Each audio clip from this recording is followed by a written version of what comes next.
Cheers, guys. Epix 911, welcome to the Wednesday, April 5th, 2017 edition of VR News. Lots again going on in the world of virtual reality. Let's start with the Sony PlayStation VR unit. Something happening in Europe that hasn't happened a hell of a lot since the launch of Sony PlayStation VR in Europe, and that is a sale on its games. Every couple of weeks, and I wasn't aware of this, apparently Sony EU has a sale that goes on. And like the article says, with VR titles being part of the library, it was pretty much a given that at some point VR titles would benefit from said sale. And that's exactly what's happening now. Upload VR has a list of 7 titles. You should see those on the screen right now with their prices. So if you are over in Europe and looking for something you haven't maybe tried on your PlayStation in VR, there's some decent titles there. Now, I've tried most of those titles on regular VR, either via Rift or via Vive. Nothing there that I, can think at a glance you could go horribly wrong with. The only unknown for me would be the last one on that list, Werewolves Within. Can't comment on that. That's actually the one title there that I haven't tried. So, yeah, not bad. That is over on PlayStation Store Europe. Next story, concerning Sony. You never quite know where Sony is at with their strategy. They will go long stretches without saying anything. Then they will make an incredible splash, give you little pieces of information, little nuggets, and then they go back to almost complete anonymity. And we have definitely had a few months of complete anonymity, wondering what the hell's going on over at Sony. Then they come and tell us that the numbers were stronger than they expected in terms of sales, close to 1 million units. Then you get this article and you kind of scratch your head because it's speculated by one of the authors at one of these links that I'm going to include in the description below that this is a way of commercializing the PlayStation VR to make some money because sales are slow. Yet that's the opposite of what they said a few weeks ago. So, yeah, it's all a little bit strange. But with that said, what they plan on doing is selling the PlayStation VR commercially. The thought being, if they can charge $10 an hour for somebody wearing a PlayStation VR HMD, then they're definitely going to be able to bring in extra revenue for virtual reality. I got no problem with that. I think it's something that's primarily going to happen in Asia, of course, where you've got, more of a proliferation of arcades than here. But yeah, I don't see anything wrong with that. I think that is part of a smart business model. No different than what Vive is doing and what Rift, has hinted at wanting to do. All right, the band that many pointed out with disbelief that I said I hadn't heard of before, the true sense of the word virtual. The virtual band, Gorillaz, who are an anime-only creation, and it's apparently the Blur frontman I've learned since does a lot of the lead vocals for these guys. Yeah, I've since caught up. I know a few of their songs. Some of them aren't bad. That new track, Saturn's Bars, definitely listen to that. Speaking of that, that is officially the record for a 360-degree video on YouTube. Over 3 million views for that video. Now, regardless of whether you like the music or not, I strongly urge you to check out that video with an HMD. So any of the big three will work. I believe even Gear VR and Daydream. As long as you can access 360-degree YouTube content, you can check it out. And it's pretty surreal. They did a really good job with this. And it's a whole new way, and I mentioned this before, a whole new way of looking at music videos. It's creative as hell, and I hope to see a lot more of that music-wise in the future from other artists. Really cool. Now, that track, speaking of which, is from their highly anticipated fifth album, Humans. That's due for release April 28th. So, yeah, check it out on YouTube. Again, that track is Saturn's Bars. All right, Apple with the VR, seemingly not able to make up their mind. The CEO seems kind of hell-bent on a path of augmented reality. And then you've got others at Apple chiming in with strong hints about virtual reality. Well, those hints have surfaced again, this time surrounding the Mac Pro. So the next version of the Mac Pro is apparently going to have a stronger GPU. Now, what exactly that means, we don't know, but the question was asked of the Senior Vice President of Software Engineering at Apple, Craig Federighi, and here was his response to that. He said that some scientific loads are very GPU intensive. There are heavy 3D graphics applications or graphics and compute mixed loads. Those can be in VR, those can be in certain kinds of high-end cinema production tasks where most of the software that's been written to target those doesn't know how to balance itself well across multiple GPUs, but can scale across a single large GPU. So he's mentioned virtual reality there, albeit just a tiniest of mentions, but that could indeed point to the next Mac Pro being a lot more robust than it has been in the past. So the last, big one would have been a couple of years ago, and it's sadly not up to the task. And Oculus is strange here because HTC and Valve, they've made the updates to their software to already accommodate OS X. Basically saying, look, software-wise, you guys are golden. You just need the hardware to be there to be able to do this. And Oculus, for their part, not so much. They have been consistent in one thing, and that's essentially saying Apple isn't up to the task. But obviously, with the right hardware, it most certainly would be. So the question that the article asked that I agree with is, if and when this Mac Pro gets launched, supposing it has the hardware, we know Vive is going to be able to run on that for those people. What about Oculus? Are they then going to add support for their stuff? And we'll have to wait and see, unfortunately.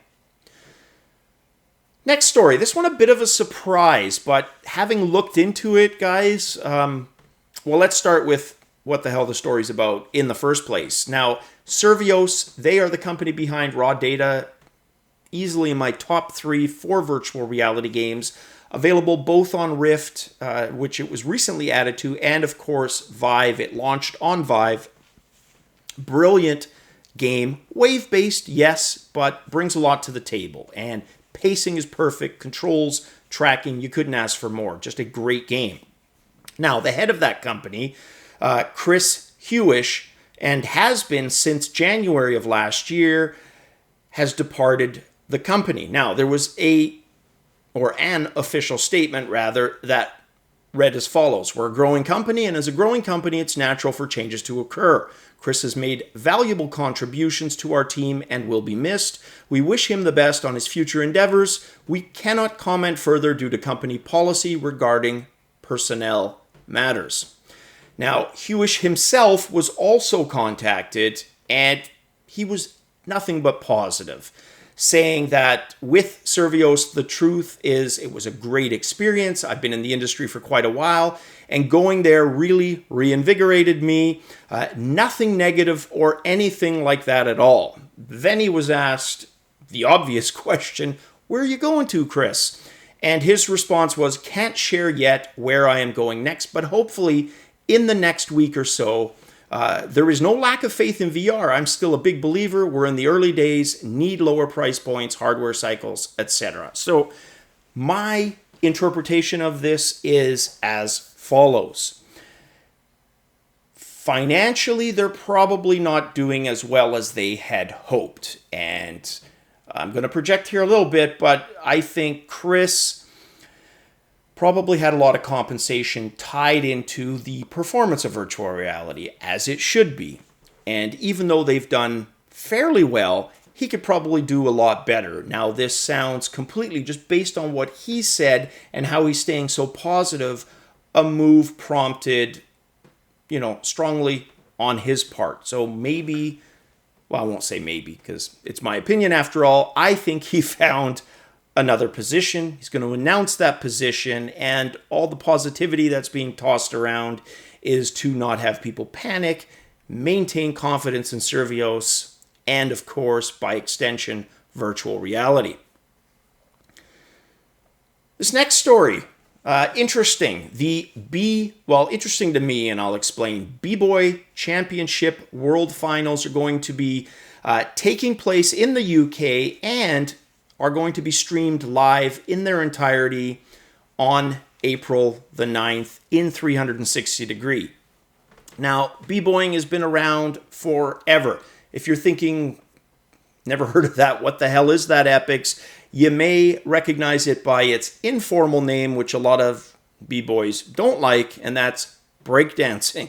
So breakdancing, b-boying, yeah, it's been around since the early 70s. Was a big inner city thing in New York hell of a long time ago, right at the dawn of gaming. And by the time it kind of hit mainstream, which was the early to mid 80s, yeah, it was pretty huge. It was all over MTV, and of course our version of that here called Much Music, and the videos, and most people know the rest, right? Suffice it to say, there was a period of time in which it was pretty popular. So, if you have an Android or iOS smartphone capable of doing Gear VR, Cardboard, one of those solutions, you will be able to, on April 9th, catch those finals, like I said, in their entirety, 6 p.m. to 11 p.m. If you're in the UK. For Pacific time, that would be 10 a.m. to 3 p.m. So starting very early here on the West Coast. All right, next news piece, more of an announcement. The Virtual Reality LA Expo, which is going to take place April 14th to 15th, which is going to be a Friday, Saturday, 2-day combo, should prove to give us some decent updates on what we can expect gaming-wise on the march to E3. I expect us to have, whereas at the beginning of the year, a lot of the expos were hardware orientated, I think this one is going to have a bit more of a focus on the gaming side of things. Hope I'm right. Definitely going to follow it, and we will report on it. Next story, tactical haptics deep immersion VR controllers. We talked about these a few months ago. These are the ones where you grab the rod and you've got the three kind of cylindrical things that go up and down. And at that time, they were one-handed only. In other words, you couldn't use a pair of them. Well, that's changed, and that's what this update is about. Now they are two-handed, and we at least have a bit of a launch window. It's still pretty vague, but they had originally hoped holiday season 2017, so this upcoming Christmas. Don't think they're going to make that, so they've said sometime in 2018. So looks like they do plan on launching this, and based on how they've expanded the features haptic-wise, kind of cool, because the type of feedback they can do with it now being two-handed, and I love the example that they gave, is that it's kind of like pulling taffy, sticky taffy, with both hands. They're going to be able to recreate that type of sensation and so much more. Very cool. Next story and last, guys, AMD Drivers. So this is the Crimson Relive 17.4.1 drivers. They are adding asynchronous Spacewarp basically to the Radeon R9 Fury series. Also, the Fury X is going to receive that, the R9 390 series, and the R9 290 series, which is in my secondary machine there now. So very cool that they're adding that. And as far as Steam VR is concerned, asynchronous reprojection on the RX 480 and the RX 470. Now, if you don't know the difference between the two, here's how they describe asynchronous reprojection versus Spacewarp. Similar to asynchronous Spacewarp, except instead of synthesizing a new frame from past frames, it takes the most recently rendered frame and shows it again, rotated to fit the latest information about the movement of the player's VR headset, rather. What all of this, both of those methods, are designed to do is maintain 90 frames per second for you on your HMD. So if you have a GPU that's not quite up to the task, they can insert those artificial frames to maintain 90 frames per second. It's a cheat. It's a bit of a shortcut. It has its own issues, but it's certainly a lot better than just dropping the frames and, having the user bask in 40 or 50 frames per second, which would be terrible. So definitely a good technology. Nice to see that they have expanded, AMD rather, on both fronts, asynchronous reprojection, and of course, asynchronous Spacewarp. So there you have it, guys. That is it for the news tonight. Hump Day. Woo, 2 more days, and a little bit of a trip for me to the other side of the continent. But more on that later this week. As always, guys, cheers.